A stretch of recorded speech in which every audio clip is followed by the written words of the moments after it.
Hello commerce के मेरे होनहार छात्रों, क्या हालचाल। तो बच्चा पार्टी हम लोग कर रहे हैं chapter number 2 of business studies, that is principle of management. हमने इसके फर्स्ट पार्ट में प्रिंसिपल ऑफ मैनेजमेंट होता क्या है बहुत ही शानदार तरीके से रियल लाइफ एग्जांपल समझा था। उसकी कैरेक्टरिस्टिक्स क्या है, उसकी क्या सिग्निफिकेंस थी, उसको भी डिटेल में समझ लिया था। उसके बाद हमने वहां पर हेनरी फेयोल के सारे प्रिंसिपल्स को डिटेल में रियल लाइफ एग्जाम्पल के साथ कवर कर लिया था। अब बारी है पार्ट 2 की, जहां पर हम टेलर के प्रिंसिपल्स और टेक्निक्स को समझने वाले हैं। तो बच्चा पार्टी इस वीडियो के बाद ये चैप्टर जो है आपका पैक हो जाएगा। तो ईयरफोन लगा लो, वॉल्यूम बढ़ा लो और अपने भाई के साथ इस चैप्टर को कंसेप्चुअली पैक करने के लिए तैयार हो जाओ। चलिए बेटा शुरू करते हैं।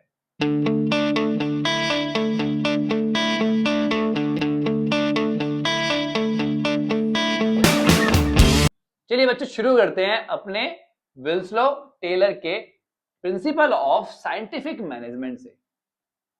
पर इसको समझने से पहले ना एक बार हम टेलर की सोच को समझते हैं कि वो सोचते किस तरह से थे। क्योंकि जब हमें किसी इंसान की सोच समझ में आती है, उसके कांड भी समझ में आते हैं। कांड मतलब वो किस तरह सोचता था, उसका कोर्स ऑफ एक्शन क्या था, वो किस तरीके से चीजों को करता था। ठीक है, तो बच्चा पार्टी उनकी क्या सोच थी। टेलर सोचते थे कि ना हर चीज का आपके पास एक रीजन होना चाहिए। मतलब there must be some logic behind every course of action and every decision. वो कहते हैं भाई कोई भी डिसीजन तुम ले रहे हो ना, उसके पीछे तुम्हारे पास लॉजिक होना चाहिए, तुम्हारे पास साइंटिफिक मेथड्स होने चाहिए उस चीज को करने के, जो आपने एक्सपेरिमेंटेशन और प्रैक्टिस से ड्राइव करे कि भाई तुक्के नहीं मारोगे आप, है ना। अगर तुक्के मारने तो भाई हमारे ऑर्गेनाइजेशन में काम मत करो। सिंपल सा फंडा था उनका। वो कभी भी तुक्कों पे विश्वास नहीं करते थे। वो कहते हैं कि there must be some logic. Logic तो होना ही चाहिए, बिना लॉजिक के आपका काम नहीं होना चाहिए कोई भी। आई बात समझ में। तो इसी बेसिस पे उन लोगों ने क्या करा, मिस्टर टेलर ने क्या किया, कुछ प्रिंसिपल बनाए। इसमें पहला प्रिंसिपल था science yes, rule of thumb no. Science not rule of thumb. भैया हर डिसीजन, हर कोर्स ऑफ एक्शन जो है वो आप साइंटिफिक मेथड से डिसाइड करोगे। रूल ऑफ थंब मतलब गैस वर्क से नहीं करोगे, आप तुक्के नहीं मारोगे। आप हर चीज के पीछे लॉजिक ढूंढोगे, हर चीज का साइंटिफिक मेथड ढूंढोगे, उसी को अप्लाई करोगे। उससे क्या होगा, आपका वर्क इंप्रूव होगा। जो क्या कहा इन्होंने, replace gas work with scientific method for work improvement. अगर भैया काम को इंप्रूव करना है तो रिप्लेस कर दो अपने गैस वर्क को, अपने हिट एंड ट्रायल मेथड को रिप्लेस कर दो। किससे, साइंटिफिक मेथड से। तभी आपकी ऑर्गेनाइजेशन इंप्रूव कर पाएगी, तभी आपका काम इंप्रूव होगा। इजी, बहुत बढ़िया। इसका एग्जांपल समझाता हूं मैं आपको। मैकडी का एग्जांपल है। मैकडी क्या करता है ना, हर चीज को एक स्टैंडर्ड सेट कर देता है। जैसे कि एक पेटी को ग्रिल करने में कितना टाइम लगेगा, एक बर्गर को असेंबल करने में कितना टाइम लगेगा, एक कोल्ड ड्रिंक का ग्लास भरने में कितना टाइम लगेगा। इससे क्या होता है, इससे हर एक इंप्लॉय को पता है कि इतना टाइम इस काम में लगता है। तो इंप्लॉय जो है वो उतना ही टाइम लगाएगा, उस तरीके से काम करेगा जिस तरह से उसको डिफाइन किया गया है। तो उससे उसकी एफिशिएंसी बढ़ेगी, उसका टाइम वेस्टेज नहीं होगा, उसका जो मूवमेंट होती है ना फालतू की इधर उधर, वो भी सारी रिड्यूस हो जाएगी, जिससे उसकी एफिशिएंसी बढ़ेगी और वो ठीक से काम कर पाएगा। और जब इंप्लॉय ठीक से काम करेगा तो ऑर्गेनाइजेशन भी ग्रो करेगी। आप देखा यार, मैगडी छोटी बड़ी कंपनी तो है नहीं, है ना। इतनी ऊंचाइयों तक ये पहुंची है कंपनी, तो कैसे पहुंची है, साइंटिफिक प्रिंसिपल्स को इस्तेमाल कर करके। ये तुक्का नहीं मारते हैं ये। आई बस समझ में, सारे डिसीजन अपने साइंटिफिकली लेते हैं। क्लियर हुआ बेटा, बहुत बढ़िया, शाबाश। चलिए आगे चलते हैं। अगला प्रिंसिपल है हमारा harmony not discord. Harmony yes, discord no. Harmony का क्या मतलब है, कॉपरेशन। कि भैया एंकरेज करो, कॉपरेशन एंकरेज करो मैनेजमेंट और वर्कर्स के बीच में, जिससे दोनों का फायदा हो। कि भैया अपनी ऑर्गेनाइजेशन में कॉपरेशन बढ़ाओ और कंफ्लिक्ट्स को खत्म करो। Discord, conflict. भैया जो ऑर्गेनाइजेशन में कंफ्लिक्ट्स होने उन्हें खत्म करो और कॉपरेशन का माहौल बनाओ। एक साथ बढ़कर मिलकर काम करो। सिंपल सी बात है यार, अगर आगे बढ़ना है सबको साथ में चलना पड़ेगा, है ना। वही सोच थी इनकी भी। इन्होंने बोला कि यार देखो, अगर आप कॉपरेट करके चलोगे, हार्मोनी क्रिएट करोगे, कॉपरेशन बनाओगे मैनेजमेंट और वर्कर में, तो दोनों का फायदा होगा। इंप्लॉयज को तो फायदा होगा ही होगा और साथ में ऑर्गेनाइजेशन का भी फायदा होगा। ठीक है, अगर आपस में लड़ते रहोगे, कंफ्लिक्ट रहेंगे आपस में, तो कहीं भी पहुंच नहीं पाओगे। सिंपल सी बात है, ठीक है ना। वही इन्होंने प्रिंसिपल बना दिया। अब मैं आपको एक एग्जांपल समझाता हूं। ये फोर्ड जो हमारी कंपनी है, ये इतनी बड़ी कंपनी ऐसी नहीं बनी। इन्होंने भी बहुत सारी प्रॉब्लम फेस करी, पर हर एक प्रॉब्लम का इन्होंने साइंटिफिकली सॉल्यूशन निकाला हर चीज का। ठीक है, अब फोर्ड में क्या हो रहा था ना, हर इंप्लॉय दूसरे इंप्लॉय पे, हर वर्कर दूसरे वर्कर पे ब्लेम गेम खेल रहा था कि यार ये प्रोडक्ट जो है ना, बन के आया है, इसमें ये कमी रह गई, तो ये तेरी वजह से है, तूने अपना काम ठीक से नहीं किया। वो कह रहा मैंने तो अपना काम ठीक से किया, तूने अपना काम ठीक से नहीं किया। तो इस तरीके से कंफ्लिक्ट चल रहा था। अब ये देखते हुए जो फोर्ड का मैनेजमेंट था उसने क्या किया, उसने ना एक स्टैंडर्डाइज टूल और इक्विपमेंट जो होते हैं ना वो इंट्रोड्यूस कर दिया अपनी फैक्ट्री में। उन टूल से क्या हुआ, ये इंश्योर हुआ कि सारे के सारे वर्कर जो है वो सेम मेथड यूज करेंगे, अपने काम को कंप्लीट करने के लिए सेम मेथड और सेम टूल का इस्तेमाल करेंगे। अब जब सभी के सभी इंप्लॉय सेम मेथड और सेम टूल का इस्तेमाल कर रहे हैं तो सब जो प्रोडक्ट बनाएंगे वो सारे कैसे बनेंगे, सेम टू सेम बनेंगे, कंसिस्टेंट बनेंगे। अब उन प्रोडक्ट्स में कोई कमी नहीं आएगी, जब कमी नहीं आएगी तो ब्लेम गेम नहीं खेलेंगे, जब ब्लेम गेम नहीं खेलेंगे तो कॉपरेशन बढ़ेगा, कॉपरेशन बढ़ेगा तो वर्कर्स के लिए तो अच्छा है ही, साथ में हमारी ऑर्गेनाइजेशन के लिए भी अच्छा है क्योंकि उनकी एफिशिएंसी बढ़ेगी, जब एफिशिएंसी बढ़ती है तो प्रोडक्टिविटी बढ़ती है, प्रोडक्टिविटी बढ़ती है तो हमारी ऑर्गेनाइजेशन आगे इंप्रूव करती है।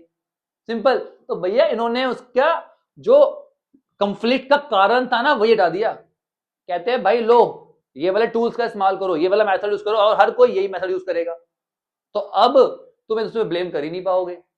आई बात समझ में? इस तरीके से उन्होंने अपने ऑर्गेनाइजेशन में हार्मोनी क्रिएट की। तो भैया हमारा प्रिंसिपल क्या कहता है, भैया हार्मोनी क्रिएट करो, जितने भी कंफ्लिक्ट है जल्द से जल्द उन्हें खत्म कर दो। क्लियर?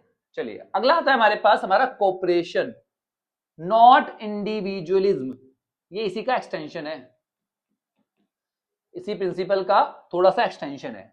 ये क्या कहता है, कह रहा है भैया कोऑपरेशन, आपको अपनी एक्टिविटीज में, अपने डे टू डे वर्क में कोऑपरेशन को इंडल्ज करना है, कोऑपरेशन को इंक्लूड करना है। इंडिविजुअलिज्म पे आप बिलीव नहीं कर सकते कि भाई सारा काम मैं खुद ही कर लूंगा, छोड़ो यार ये तो लड़ते भिड़ते रहते हैं, सारा काम मैं खुद ही कर लूंगा। नहीं, ये गलत सोच है। आपको करना क्या है, आपको जितने भी लोग हैं उन सबके बीच में एक कोऑपरेशन का माहौल बनाना है, जिससे कि सब लोग साथ में मिलके ऑर्गेनाइजेशन के गोल को अचीव करें। आई बात समझ में? ठीक है। एम्पैथाइज, टीम वर्क, आपको एक टीम वर्क क्रिएट करना है, एक टीम क्रिएट करनी है, कोलैबोरेट करना है फॉर इंक्रीज्ड प्रोडक्टिविटी, जिससे आपकी प्रोडक्टिविटी बढ़ सके। आई बात समझ में? तो भैया ये क्या है, इसी का एक्सटेंशन है जो कहता है कि भैया सारा काम आप खुद नहीं कर सकते, तो इंडिविजुअलिज्म पे मतलब बिलीव मत करो कि सब कुछ मैं ही कर लूंगा। आपको बिलीव तो करना है, आपको जो बेस्ड है, आपका जो बेसिस है वो आपको कोऑपरेशन ही होना चाहिए, आपको अलग अलग लोगों से ही काम कराना है और उनके बीच में एक कोऑपरेशन का माहौल क्रिएट करना है, जिससे कि ऑर्गेनाइजेशन जो है वो ग्रो कर सके आपकी। ठीक है। अब समझो अब ये कोऑपरेशन क्रिएट कैसे होता है, अलग अलग तरीकों से लोगों ने इसको करने की कोशिश करी है। एग्जांपल से समझते हैं, वही फोर्ड का एग्जांपल लेते हैं। अब भाई प्रॉब्लम क्या हो रही थी ना, फोर्ड के अंदर मैनेजमेंट और वर्कर्स के बीच में ना कॉन्फ्लिक्ट चल रहे थे। वर्कर कह रहे हैं यार हमें सैलरी नहीं मिल रही, और जो आपके मैनेजमेंट है वो कह रहा है कि तुम काम ही इतना नहीं कर पा रहे हो कि सैलरी मिल पाए, जिसकी वजह से उनके बीच में ना कॉन्फ्लिक्ट चल रहा था। अब कॉन्फ्लिक्ट को सॉल्व करने के लिए क्या किया गया, जो हायर मैनेजर्स थे ना, जो आपके सीईओ वगैरह थे, इन्होंने एक तरीका निकाला। इन्होंने बोला कि भैया जैसे ही कंपनी को प्रॉफिट होगा उस प्रॉफिट का कुछ हिस्सा वर्कर्स को मिलेगा। पहले जो वर्कर आते थे 8 घंटे पूरे करते थे और चले जाते थे, अब वो वर्कर सोच रहे हैं कि किस तरीके से अच्छा काम किया जाए जिससे कंपनी को प्रॉफिट हो, कंपनी को प्रॉफिट होगा तो उसका एक हिस्सा हमें भी मिलेगा। तो उन्होंने क्या करा, वर्कर के मोटिव को और कंपनी के मोटिव को साथ में लिया है। अब जो वर्कर है वो दिल लगा के काम कर रहे हैं, जब वर्कर दिल लगा के काम करते हैं तो उनकी एफिशिएंसी बढ़ती है, और एफिशिएंसी बढ़ती है तो ऑर्गेनाइजेशन ग्रो करती है। तो मतलब एक छोटे से स्टेप ने इसने, जो सीईओ वगैरह थे उन्होंने क्या करा, जो सुपरवाइजर, जो मैनेजर्स वगैरह थे और जो वर्कर थे उन दोनों को साथ में लिया है। अगला प्रिंसिपल आया हमारे पास, डेवलपमेंट ऑफ ईच पर्सन। ये बहुत ही इंपॉर्टेंट है बेटा।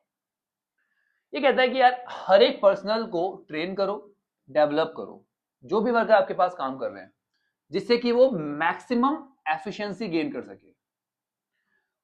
उससे दोनों का ही फायदा होगा, वर्कर का भी और हमारे ऑर्गेनाइजेशन का भी। जो वर्कर है, जो काम वो कर रहा है, अगर हम उसको उसी फील्ड में, जिस फील्ड में उसका इंटरेस्ट है, अगर उसी फील्ड में उसको हम ट्रेनिंग दे, उसको डेवलप करें, तो वो काम ठीक से कर पाएगा। एक तो यार वो भी ग्रो करेगा, उसे लगेगा कि हाँ यार मैं भी अपनी लाइफ में कुछ ग्रो कर रहा हूँ, ठीक है, मैं कुछ नई चीज सीख रहा हूँ, है ना, और ऑर्गेनाइजेशन भी ग्रो करेगी। तो इसीलिए टेलर साहब कहते हैं कि हर एक पर्सनल को डेवलप करो, उसकी फुलर एफिशिएंसी से, जितनी उसके अंदर एफिशिएंसी है, जितना वो कर सकता है, जितना उसके अंदर पोटेंशियल है, उसको डेवलप करो। अब डेवलपमेंट कैसे होगा, with training and development programs. ठीक है। तो अब आया हमारा फंक्शनल फोरमैनशिप। ये ना टेलर साहब की टेक्निक है, जिस टेक्निक में वो बहुत सिंपल सी बात कहते हैं, कहते हैं यार देखो हर इंसान ना हर चीज में अच्छा नहीं हो सकता, तो जो इंसान प्लानिंग में अच्छा है ना तो उसको प्लानिंग का काम दो, उसको प्रोडक्शन का काम मत दो, और जो प्रोडक्शन में अच्छा है उसको प्रोडक्शन का काम दो, प्लानिंग का काम मत दो। मतलब प्रोडक्शन और प्लानिंग दोनों को अलग अलग करो और हमेशा अलग ही रखो। ठीक है, बस सिंपल सी बात ये बताई उन्होंने। देखो रीड करो, functional foremanship is a management technique. तो भैया मैनेजमेंट की ये वो टेक्निक है that involves separating the planning and execution. भाई प्लानिंग अलग है, एग्जीक्यूशन अलग है, तो उन दोनों को अलग अलग रखो, उन दोनों को अलग कर दो। आइए बात समझ में, उसी को बोलते हैं क्या, functional foremanship. Clear? Under the system there are 8 specialized professionals. इस सिस्टम के अंदर इन्होंने 8 स्पेशलाइज्ड प्रोफेशनल्स को बनाया। ठीक है, हर एक जॉब के लिए। ठीक है, 4 प्लानिंग के लिए, 4 प्रोडक्शन के लिए। प्रोडक्शन मतलब एग्जीक्यूशन, एक ही बात है। एग्जीक्यूशन बोलो, प्रोडक्शन बोलो, ऑपरेशन बोलो, एक ही बात है। ठीक है, तो 4 दोनों के लिए अलग अलग एक्सपर्ट प्रोफेशनल्स को इसने बना दिया। ठीक है, 4 प्लानिंग के, 4 एग्जीक्यूशन के, जो सुपरवाइज करेंगे, कोऑर्डिनेट करेंगे काम को, ठीक है, सारे वर्कर्स को, और इंश्योर करेंगे कि भैया आपके ऑर्गेनाइजेशन की परफॉर्मेंस जो है वो बढ़ती जाए। इजी समराइज कर लें, सिंपल सी मैनेजमेंट टेक्निक है जहां पर प्लानिंग को एग्जीक्यूशन से अलग कर दिया गया और दोनों के अंदर 4 प्रोफेशनल्स अलॉट कर दिए गए जिनका अपना अपना एक्सपर्टाइज काम होगा। इजी। चलो अब कौन कौन से प्रोफेशनल्स हैं एक बार देख लेते हैं और उनका क्या क्या काम है। हमारे प्लानिंग इंचार्ज, पहले प्लानिंग इंचार्ज को समझ लेते हैं, फिर प्रोडक्शन इंचार्ज पे जाएंगे। ठीक है, तो प्लानिंग इंचार्ज सबसे पहले आता है हमारा रूट क्लर्क। नाम से ही क्लियर है, रूट रूट बताएगा हमें, ये हमें एग्जैक्ट सीक्वेंस स्पेसिफाई करेगा, रूट बताएगा प्रोडक्शन करने का। भाई किसी चीज को बनाना तो कैसे बनाना, सबसे पहले क्या करना है, फिर क्या करना है, फिर क्या करना है, उसके बाद क्या करना है, एक स्पेसिफिक सीक्वेंस आपको डिफाइन करके देगा, आपको वो सीक्वेंस फॉलो करना है, दैट्स इट, आपका प्रोडक्शन हो जाएगा। आई बस समझ में, तो एक सीक्वेंस बताएगा, एक काम को करने का रूट बताएगा आपको। क्लियर? अगला इंस्ट्रक्शन कार्ड क्लर्क, नाम से ही क्लियर है, ये भी इंस्ट्रक्शंस प्रोवाइड करेगा। किसको इंस्ट्रक्शन देगा? वर्कर्स को, कि भैया ये काम ऐसे नहीं ऐसे होगा, आप सही तरीके से नहीं कर रहे हो, सही तरीका ये है, इस तरीके से करो। तो मतलब जितने भी इंस्ट्रक्शन ड्राफ्ट करने हैं, जितने भी इंस्ट्रक्शन बनाने हैं, उनका काम किसका होगा? इंस्ट्रक्शन कार्ड क्लर्क का। ठीक है, चलिए अगला आया हमारे पास टाइम एंड कॉस्ट क्लर्क। ये डिसाइड करेगा कि किसी भी काम को करने का कितना टाइम लगना चाहिए और उस काम को कंप्लीट होने में कितनी कॉस्ट लगनी चाहिए। अगर एग्जांपल समझाऊं तो मैकडी वाला एग्जांपल याद है, वहां पे हमने क्या देखा था कि भैया एक बर्गर कितनी देर में बनकर तैयार हो जाना चाहिए, उसका एक स्टैंडर्ड हमने सेट किया था ना। ठीक है, तो वो क्या था? टाइम। वहां पे हमने क्या डिसाइड किया कि टाइम डिसाइड किया कि इतने टाइम में ये बर्गर बन के तैयार हो जाना चाहिए, इतने टाइम में ये बर्गर असेंबल हो जाना चाहिए, आया नहीं? अब वही बर्गर बनने में कितनी कॉस्ट आनी चाहिए, ये भी कौन डिसाइड करेगा? आपका टाइम एंड कॉस्ट क्लर्क। ठीक है, तो ये प्रिपेयर करता है टाइम और cost sheet for the job, अलग अलग काम के लिए। क्लियर? चलिए अगला शॉप डिसिप्लिन। इसका काम क्या होता है? नाम से क्लियर है, ये डिसिप्लिन इंश्योर करता है कि भैया डिसिप्लिन जो है, जो रूल्स एंड रेगुलेशन बनाए गए हैं, ठीक है, वो फॉलो हो रहे हैं नहीं हो रहे हैं, उसको इंश्योर करता है। इसका काम है डिसिप्लिन को मेंटेन करना। ठीक है, ये कैसे करता है? डिसिप्लिन कैसे मेंटेन होते हैं? जब आप रूल्स एंड रेगुलेशन को बनाओगे जो वर्कर्स को फॉलो करने होते हैं, तो वर्कर्स के लिए सारे के सारे रूल्स एंड रेगुलेशन यही बनाएगा। अब आए हमारे प्रोडक्शन इंचार्ज। भैया प्लानिंग तो हो गई, अब बारी है प्रोडक्शन की। यहाँ पर 4 इंचार्ज होते हैं बेटा, जैसे वहां पर 4 थे ऐसे यहाँ पर भी 4 है। पहला है हमारा गैंग बॉस। गैंग बॉस जो है वो रिस्पॉन्सिबल है आपकी मशीनरी और टूल को रेडी रखने के लिए, ऑपरेशन के लिए। भैया आपकी मशीन और टूल हमेशा रेडी होनी चाहिए, हमें बस बटन दबाना है, हमारा प्रोडक्शन चालू। ये आपकी रिस्पॉन्सिबिलिटी है, इसमें कोई कमी नहीं आनी चाहिए, बात खत्म। ठीक है, जो भी मशीनरी, जो भी टूल जरूरी है प्रोडक्शन करने के लिए, आप उसे असेंबल करोगे, आप उसे लेके आओगे, आप उसे लगवाओगे, सारा काम आपका है। ठीक है, चलिए अगला स्पीड बॉस। ये भी नाम से क्लियर है कि भैया काम को टाइमली कंप्लीट कराने की रिस्पॉन्सिबिलिटी आपकी है। ठीक है, अगर प्रोडक्शन स्लो चल रहा है तो उसे फास्ट करवाओ, पर हमें अपनी टाइम लिमिट के अंदर प्रोडक्शन कंप्लीट चाहिए, दैट्स इट। ठीक है, रिपेयर बॉस, ये रिपेयर करेगा, भैया इंश्योर करेगा कि जितने भी टूल्स और मशीनरी है वो वर्किंग कंडीशन में है, क्योंकि अगर वर्किंग कंडीशन में नहीं होगी तो प्रोडक्शन रुक जाएगा, प्रोडक्शन रुकने से बहुत लॉस होगा। तो हर मशीन, हर टूल जो है वर्किंग कंडीशन में है या नहीं है, उसको इंश्योर कौन करता है? आपका रिपेयर बॉस। अगर नहीं है तो भैया रिपेयर करो, बट प्रोडक्शन से पहले चालू होनी चाहिए हर चीज। ठीक है, चलिए अगला इंस्पेक्टर। नाम से क्लियर है, ये इंस्पेक्ट करेगा कि क्वालिटी जो है हमारे काम की वो सही है या नहीं है, जो स्टैंडर्ड हमने प्लानिंग में सेट किया था उस स्टैंडर्ड के हिसाब से हमारा काम हो रहा है या नहीं हो रहा, उसको इंश्योर करेगा। अगर नहीं हो रहा तो कहाँ कमी आ रही है उसको देखेगा और उसको इंप्रूव करेगा। That's it. समझ में आ गई बात? बहुत बढ़िया, शाबाश। चलिए अगला आया standardization and simplification of work. Taylor साहब कहते हैं कि भैया स्टैंडर्डाइजेशन और सिंप्लीफिकेशन दो ऐसे कोर है ना बिजनेस के जिससे आप सक्सेसफुल बन सकते हो बिजनेस में। ठीक है, कैसे? स्टैंडर्डाइजेशन क्या होता है कि भैया हर एक काम का ना आप एक स्टैंडर्ड सेट कर दो हर एक एक्टिविटी के लिए, और वो एक्टिविटी जो है वो हमेशा उस स्टैंडर्ड से ऊपर ही होनी चाहिए, नीचे नहीं होनी चाहिए। हर काम के लिए स्टैंडर्ड करो। जैसे एग्जांपल लो, आपने जो प्रोडक्ट बनाया ना उसका एक स्टैंडर्ड होना चाहिए, उसकी क्वालिटी जो है कम से कम इस स्टैंडर्ड से ऊपर होनी चाहिए। अगर नीचे है तो आप उसको मार्केट में नहीं भेजोगे, आप उसको सेल नहीं करोगे। तो एक स्टैंडर्ड जब आप सेट करते हो हर एक एक्टिविटी का, तो आपकी जो परफॉर्मेंस है वो इंप्रूव होती है, आपकी एफिशिएंसी है वो इंप्रूव होती है। अब केवल मैं यहाँ पे प्रोडक्ट की स्टैंडर्ड की बात नहीं कर रहा, आपको कोई काम कितने टाइम में करना है उसका भी स्टैंडर्ड सेट करना है। जैसे मैंने आपको एग्जांपल दिया था मैकडी में कि भैया इतने टाइम में एक पेटी जो है वो बेक होगी, स्टैंडर्ड टाइम है उसका जिससे वो प्रॉपर्ली बेक हो जाएगी। अरे बस समझ में? तो हर एक्टिविटी का एक स्टैंडर्ड टाइम सेट करो, उससे क्या होगा, आपकी क्वालिटी और एफिशिएंसी और प्रोडक्टिविटी सब कुछ इंप्रूव होगा। आई बात समझ में? और ऑर्गेनाइजेशन जो है वो डेवलप करेगी। इजी। चलिए अगला सिंप्लीफिकेशन, कि भैया काम को सिंपल रखो, कीप इट सिंपल। सिंपल रखो यार, ज्यादा फालतू के झमेले मत पालो। ठीक है, कैसे? अब सिंप्लीफिकेशन होगा कैसे? जब आप अननेसेसरी प्रोडक्ट और सर्विसेज को कट कर दोगे। अब यार 50 चीजें बेचने से अच्छा है कि 5 चीजें बेचो जिसमें आपकी स्पेशलाइजेशन है। हाँ या नहीं? 50 चीजें बेचोगे तो उसमें कंफ्यूज रहोगे हमेशा, इसका भी स्टॉक चाहिए, इसका भी स्टॉक चाहिए, इसका प्रोडक्शन भी करना है, इसका प्रोडक्शन भी करना है, हमेशा परेशान रहोगे। 5 चीजें बेचो पर स्पेशलिस्ट होके बेचो कि भैया वो आपसे बेहतर कोई नहीं कर सकता। आई बात समझ में? तो जब आप चीजों को सिंपल रखोगे, मतलब लिमिटेड रखोगे, तो वो सिंपल तो अपने आप रहेगी। आगे बात समझ में? अननेसेसरी प्रोडक्ट और अननेसेसरी एक्टिविटीज को सबको एलिमिनेट कर दो, चीजों को सिंपल बना दो। ठीक है बेटा? उससे क्या होगा, आपका पैसा जो है वो लेबर पे बचेगा, मशीन पे आपका पैसा बचेगा, टूल मशीन टूल्स पे, इक्विपमेंट जो है वो ज्यादा यूज होंगे और आपका टर्नओवर भी बढ़ जाएगा। आगे बात समझ में? बहुत बढ़िया, शाबाश। अब एग्जांपल देख लो इसका, वही मैकडी का एग्जांपल लेते हैं। ठीक है, उसने ना हर चीज का स्टैंडर्डाइजेशन कर रखा है कि भैया वो जो अपनी प्रोडक्ट को बनाएंगे उसकी एक पर्टिकुलर रेसिपी है, भैया इतना नमक डलेगा तो इतना ही नमक डलेगा, इससे ना एक चुटकी ज्यादा ना एक चुटकी कम। अरे बस समझ में? भाई यही स्टैंडर्ड रेसिपी रहेगी तभी आपने देखा होगा कि मैकडी का जो टेस्ट है वो बिल्कुल सेम रहता है। आया नहीं? तो हर चीज का उन्होंने स्टैंडर्डाइजेशन कर रखा है जिससे कि वो कंसिस्टेंट है, और कोई भी चीज जब कंसिस्टेंट होती है ना तो वो सक्सेसफुल होती है। ठीक है, चलिए सिंप्लीफाई कर दिया।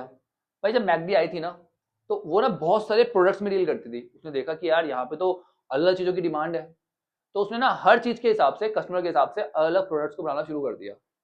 अब इसकी वजह से उनके पास बहुत सारे प्रोडक्ट्स हो गए। अब जब बहुत सारे प्रोडक्ट होंगे तो उनकी डिमांड भी होगी, जब डिमांड होगी तो उनका प्रोडक्शन भी करना पड़ेगा। अब प्रोडक्शन में क्या होगा, डिले होगा। जब एक से ज्यादा प्रोडक्ट है आपके पास, बहुत सारे प्रोडक्ट्स में आप डील कर रहे हो, तो उनको प्रोडक्शन करने में क्या होगा, डिले होगा।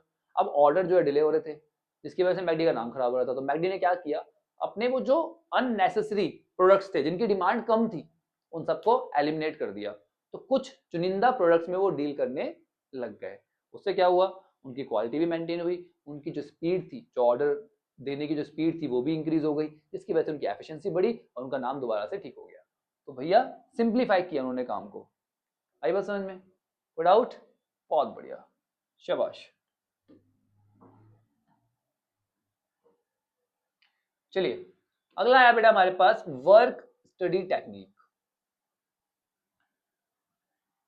यहां पर हम अलग अलग चीजों के लिए स्टडी करते हैं और उनमें जो बेस्ट होती है ना उसको अडॉप्ट करते हैं। समझो, मेथड स्टडी सबसे पहले करते हैं। मेथड स्टडी नाम से क्लियर है, स्टडी करना है किसका, मेथड का। तो अलग अलग मेथड्स को स्टडी करना है और उनमें जो बेस्ट है ना उसको अडॉप्ट करना है अपने काम के लिए। सिंपल। ठीक है, गोल क्या होता है यहां पर, to find the best way to do a job. भाई एक काम को करने के बहुत सारे तरीके हैं, तो आपको यहां पर सभी मेथड्स को स्टडी करना है और उनमें जो बेस्ट है उसे चूज करना है। आई बात समझ में? उससे क्या होगा, आपकी एफिशिएंसी जो है वो बढ़ेगी। किस चीज की एफिशिएंसी? मटेरियल को यूज करने की, मशीन को यूज करने की, मैन पावर को यूज करने की और मनी को यूज करने की। और जब एफिशिएंसी बढ़ेगी तो सिंपल सी बात है, प्रोडक्टिविटी बढ़ती है, प्रोडक्टिविटी बढ़ती है तो आपकी ऑर्गेनाइजेशन ग्रो करती है। ठीक है बेटा, इजी समझ में आ गया कि भैया आपको अलग अलग मेथड्स को स्टडी करना है और उसमें से बेस्ट मेथड को चूज करना है जिससे आपकी एफिशिएंसी इंक्रीज हो जाएगी। इजी, बहुत बढ़िया।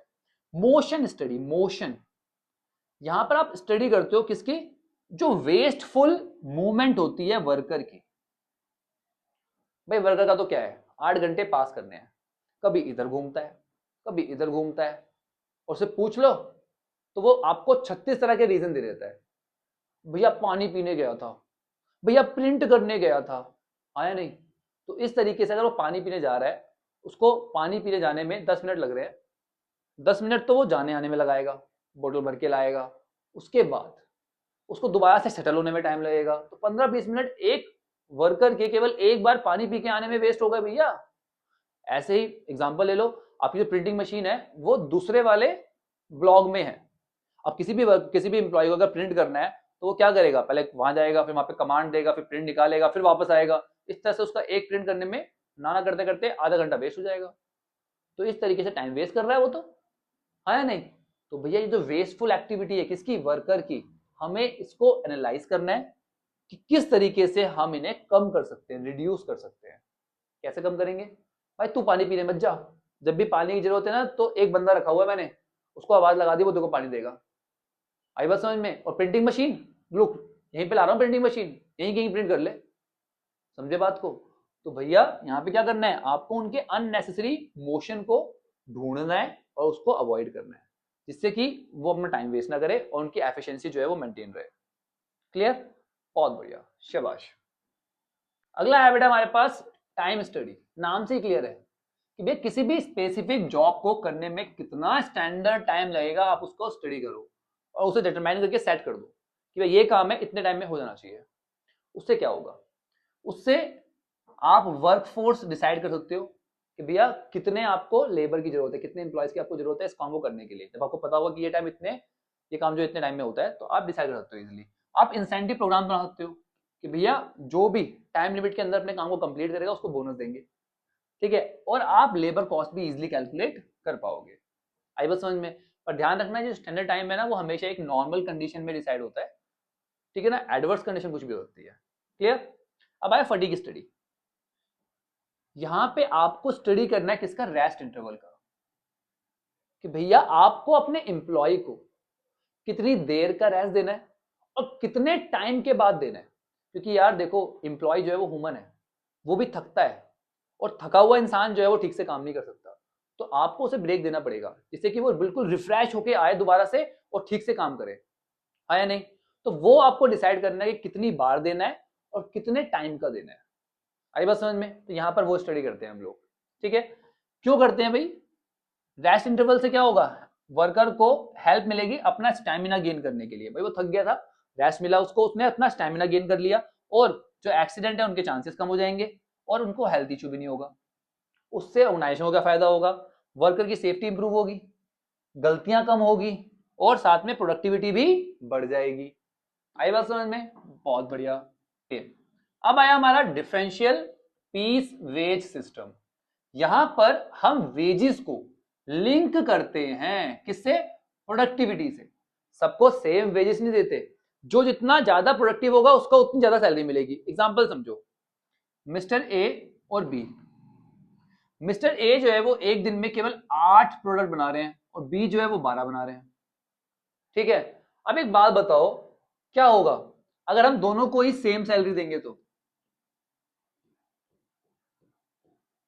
भाई ये जो बी है ना, ये डिमोटिवेट हो जाएगा, कहेगा यार देखो यार 8 बनाता है, आप उसको भी उतने पैसे दे रहे हो, मुझे भी उतने पैसे दे रहे हो। तो अगली बार ना हमारे बी जो है वो क्या करेंगे कि भैया मैं भी आराम से काम करूंगा, मैं भी 8 बनाऊंगा, मैं क्यों बना रहा हूँ 12, मैं क्यों एक्स्ट्रा मेहनत कर रहा हूँ। आई बात समझ में? तो इन आलसी मुर्गों को ठीक करने के लिए कंपनी ने एक सिस्टम बना दिया। अब वो क्या सिस्टम था कि भाई कोई भी वर्कर अगर 10 प्रोडक्ट से कम प्रोडक्शन करेगा तो उसको जो पैसे मिलेंगे वो मिलेंगे 40 रुपए पर प्रोडक्ट। और जो भी 10 से ज्यादा करेगा उसको मिलेंगे 50 रुपए पर प्रोडक्ट। अब सुधर जाएंगे मिस्टर ए, क्योंकि अगर इन्होंने 10 से कम बनाए तो केवल 40 रुपए के हिसाब से इनको पैसे मिलेंगे। अब 10 से ऊपर बनाने के लिए इनकी मजबूरी हो जाएगी, क्योंकि अगर 10 से नीचे बनाए तो भैया पैसा कम मिल रहा है, पैसा सबसे बड़ा मोटिवेटर होता है। तो यहां पर जो वेजेस मिल रही है वो किसके हिसाब से मिल रही है? प्रोडक्टिविटी के हिसाब से। आगे बात समझ में? बहुत बढ़िया, शाबाश। इससे क्या होगा? उनकी परफॉर्मेंस इंप्रूव होगी, उनकी एफिशिएंसी इंप्रूव होगी। ठीक है, चलिए तो अगला टॉपिक आता है हमारे पास mental revolution. What is mental revolution? Simple word में समझाऊं तो मेंटल रिवोल्यूशन होता है कि अपनी सोच में चेंज लाना। ठीक है, अपनी सोच को किसी पर्टिकुलर चीज के लिए चेंज करना, किसी पर्सपेक्टिव के लिए, किसी भी चीज के लिए अपनी सोच में जो चेंज लाते हैं हम लोग, उसको बोलते हैं क्या? Mental revolution. देखो यार, चेंज बहुत जरूरी है, और जो हमारे एम्प्लॉयज होते हैं ना, वो चेंज नहीं करते जल्दी से, वो बदलाव किसी को पसंद नहीं है। तो वो बदलाव कैसे आएगा? उस चीज को सोचना और लोगों की सोच को चेंज करना किसी चीज के बारे में, किसी टेक्निक के बारे में, किसी भी चीज के बारे में, उसी को बोलते हैं मेंटल रिवोल्यूशन। ठीक है, मेनली यहाँ पर ना मेंटल रिवोल्यूशन जो होता है वो वर्कर और मैनेजमेंट के बीच में होता है, कि मैनेजमेंट जो है वो वर्कर के बारे में क्या सोचता है और वर्कर जो है मैनेजमेंट के बारे में क्या सोचते हैं। जब इनकी सोच में, इनके एटीट्यूड में, इनके वे ऑफ थिंकिंग में हम चेंज ला देंगे ना, कि यार अगर मैनेजमेंट कुछ बोल रहा है तो वो ऑर्गेनाइजेशन के भले के लिए बोल रहा है, जब वर्कर इस तरीके से सोचने लगेंगे तो क्या होगा? उनके बीच में कोऑपरेशन बढ़ेगा और सब मिलकर काम कर पाएंगे, हाँ या नहीं? तो इस तरह से सोच में चेंज लाना, लोगों के एटीट्यूड में चेंज लाना, उनकी वे ऑफ थिंकिंग में चेंज लाना ही मेंटल रिवोल्यूशन कहलाता है। ठीक है, एक बार रीड कर लेते हैं। Mental revolution is about changing the way people think और परसीव थिंग। लोग किसी चीज को कैसे लेते हैं और किसी चीज के बारे में क्या सोचते हैं, उसी को बोलते हैं हम लोग मेंटल रिवोल्यूशन, जब उसमें हम चेंज लाते हैं तो। ठीक है, it's like a shift in mindset. लोगों के माइंडसेट में, लोगों के एटीट्यूड में हमें क्या करना है? शिफ्ट करना है। किसके लिए? एक पर्टिकुलर आइडिया के लिए, किसी कंसेप्ट के लिए, या फिर किसी काम को करने का कोई तरीका है उसके लिए। जो लोग सोचते हैं उसको हमें चेंज करना है, कि भैया हमेशा वर्कर की ना एक ही सोच होती है कि यार ये जो ऊपर वाले लोग हैं ना, ये हमें दबाते हैं और हमारा फायदा उठाते हैं और अपनी जेबें भरते हैं। अब हमें उस सोच को चेंज करना है। उस सोच को कैसे चेंज करेंगे? मैंने आपको एग्जांपल दिया था फोर्ड का, जहां पर उन्होंने प्रॉफिट का एक हिस्सा जो है एम्प्लॉय के लिए डाल दिया, तो एम्प्लॉय की सोच चेंज हो गई, एकदम से बदल गई कि यार देखो ऑर्गेनाइजेशन बढ़ेगी तो हमें भी तो फायदा हो रहा है, वो हमें भी तो प्रॉफिट का एक हिस्सा दे रहे हैं। आ रही बात समझ में? तो इस तरीके से, ठीक है, in simple terms it's about changing the people thought और बिलीफ। लोगों की जो सोच है, जो बिलीफ है, ठीक है ना, न्यू आइडियाज के बारे में, न्यू गोल्स के बारे में, उसको हमें चेंज करना है। It involves encouraging individual to adopt a different perspective. Individuals को हमें क्या करना है? इनिशिएट करना है, एंकरेज करना है एक अलग पर्सपेक्टिव को अडॉप्ट करने के लिए। ठीक है बेटा, जिससे कि एक पॉजिटिव चेंज आएगा उनके बिहेवियर में, उनके एटीट्यूड में, उनके एक्शन में, जो हेल्प करेगा किसको? ऑर्गेनाइजेशन को भी और उनको भी। इजी, सिंपल, बहुत बढ़िया, शाबाश। चलिए, so that's it our video. I hope सभी कंसेप्ट समझ में आ गए हैं। फिर भी कोई दुख, दर्द, पीड़ा इस चैप्टर से रिलेटेड रह गई हो तो कमेंट सेक्शन खुला हुआ है, अपने भाई को बताओ, आपका भाई आपके डाउट्स को क्लियर कर देगा। बिल्कुल टेंशन नहीं लेनी। अकाउंटेंसी, इकोनॉमिक्स और बिजनेस स्टडीज आपके भाई की जिम्मेदारी। आपको क्या करना है? रोज 5 से 6 के बीच में आपको वीडियो मिल जाएगी। इस शेड्यूल के साथ आपको आना है चैनल पे और रेगुलर बेसिस पे पढ़ना है। आज का काम कल पे नहीं छोड़ना, ठीक है बच्चों? और क्या करना है? अपने भाई का सपोर्ट करना है। अगर वीडियो को यहां तक पहुंचने के बाद भी चैनल को सब्सक्राइब नहीं किया है तो सब्सक्राइब कर लो। वीडियो को लाइक नहीं किया तो लाइक कर दो, और इस वीडियो को हर उस दोस्त के साथ शेयर कर दो जो अपनी पढ़ाई शुरू कर चुका है और जिसे क्लास 12 में परेशानी आ रही है। उसको बोलो शर्मा जी कॉमर्स वाले का पार्ट बन जा, और यहां पर तुझे हर चीज कंसेप्चुअली समझाई जाएगी। चलिए बेटा, मिलते हैं नेक्स्ट वीडियो में, तब तक के लिए take care, bye bye, study hard.